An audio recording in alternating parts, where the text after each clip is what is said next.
అంతలో four head మీద దన అని కొట్టినట్టు ఫీలింగ్ వచ్చి అట్లే లాక్కెళ్తున్నట్టు ఫీలింగ్ వచ్చి కింద పడిపోయింది. అంతే, స్ప్రో తప్ప పడిపోయింది. చాలా సేపటికి సెక్యూరిటీ వచ్చి తన నుదుటి మీద ఏదో బ్లాక్ మార్క్ కనిపిస్తాను హాస్పిటల్ తీసుకుపోయి అడ్మిట్ చేసిండు. అక్కడ డాక్టర్ ఏం లేదు, యాంగ్జైటీ వచ్చింది బాబు నీకు అని చెప్పి సెలైన్ ఎక్కిచ్చి ఇంటికైతే పంపించిండు. ఇంటికి వచ్చిన తర్వాత తన ఫ్రెండ్ తినకు కాల్ చేసిండంట.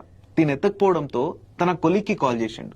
కొలిగ్ కూడా ట్రై చేసిండు కాల్ చేయడానికి. తను ఎత్తకపోవడంతో సెక్యూరిటీకి కాల్ చేస్తే ఏమో సార్ ఆయన నైట్ షిఫ్ట్ కి అయితే వచ్చిండు, రాత్రి 2-3 గంటల టైంలో బండి వేసుకుని బయటకు వెళ్ళిండు, వేరే షర్ట్ వేసుకుని మళ్ళీ లాగిన్ చేసి లోపల వచ్చిండు అని చెప్పిండంట. ఈ విషయం కార్తిక్ చేసిందే లేదు.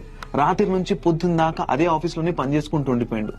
మరి సెక్యూరిటీకి ఎట్లా కనిపించింది తను? ఆ ఫోర్ హెడ్ మీద మార్క్ ఏంది? తనని పిలిచింది ఎవరు? ఈ విషయాలన్నీ కన్ఫ్యూజ్ అవుతూ సెక్యూరిటీతోనే ఒక రోజు చెప్పిండంట, వేరే షిఫ్ట్ లోని సెక్యూరిటీతో.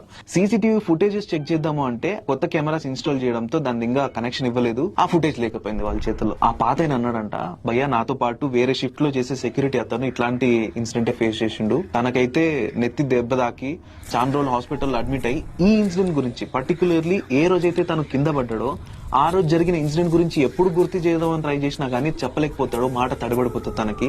నువ్వు ఇంకా అదృష్టవంతుడివి, బతికి బట్టగట్టను, ఏదో ఉంది ఇక్కడ, ఏదో ఒక సోల్ తిరుగుతూ ఉంటది, నువ్వైతే ఫస్ట్ వెళ్ళి తాయెత్తు కట్టించుకో అని చెప్పి తనను ఒక చోట పిలుచుకుపోయి తాయెత్తు కట్టించుకున్నాడంట. ఇది తన లైఫ్ లో జరిగిన one of the most horrifying incident.